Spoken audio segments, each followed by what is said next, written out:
Michèle Dietrich est mère de 3 enfants, dont Christopher, 23 ans, est polyhandicapé.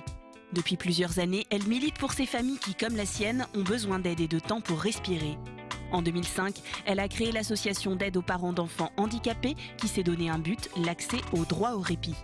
Je rencontre des familles d'enfants handicapés, de toutes les formes de handicap depuis plus de 20 ans.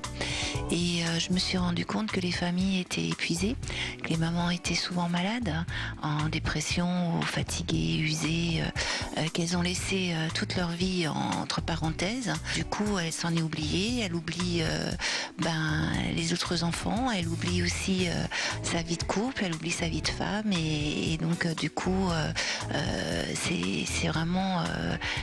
c'est d'autant plus difficile à ce moment-là de lâcher du lest. Des solutions, il y en a. Tout d'abord, l'accueil temporaire de jour, mais les places y sont chères. Ensuite, la garde à domicile.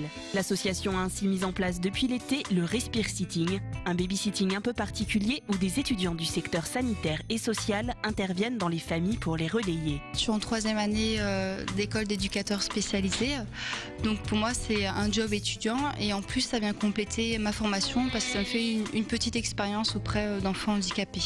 Donc je viens tous les samedis pendant 4h30 et ça permet aux enfants aussi de se balader avec un autre parent. Ça permet aussi aux parents de faire des sorties, d'aller faire les magasins. Perrine vient tous les samedis après-midi chez Caroline et Jackie Landman, parents de Charlie et Willy, jumeaux de 8 ans souffrant d'autisme. Pour eux, cette aide est un soulagement. Une fois que la mécanique était lancée, qu'on voyait que les enfants étaient heureux avec d'autres personnes, dans un autre environnement, c'était beaucoup plus facile. Je crois qu'il a fallu commencer à atteindre certaines limites physiques et nerveuses pour accepter l'idée de, même le week-end ou parfois un peu le soir, trouver des gens qui prennent le relais. Le droit au répit est vital pour pouvoir exister, dans le sens où on a tendance à s'effacer, à oublier qu'on est peut-être fatigué, qu'on a le droit d'avoir de temps en temps des temps de pause.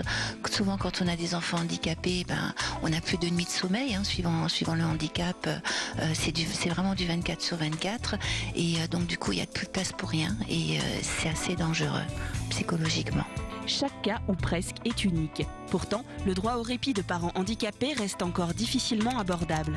Les parents dans cette situation ont du mal à confier leurs enfants à des personnes extérieures. Néanmoins, il est important de se laisser le temps de souffler, ce qui rend l'initiative de l'association d'aide aux parents d'enfants handicapés incontournable.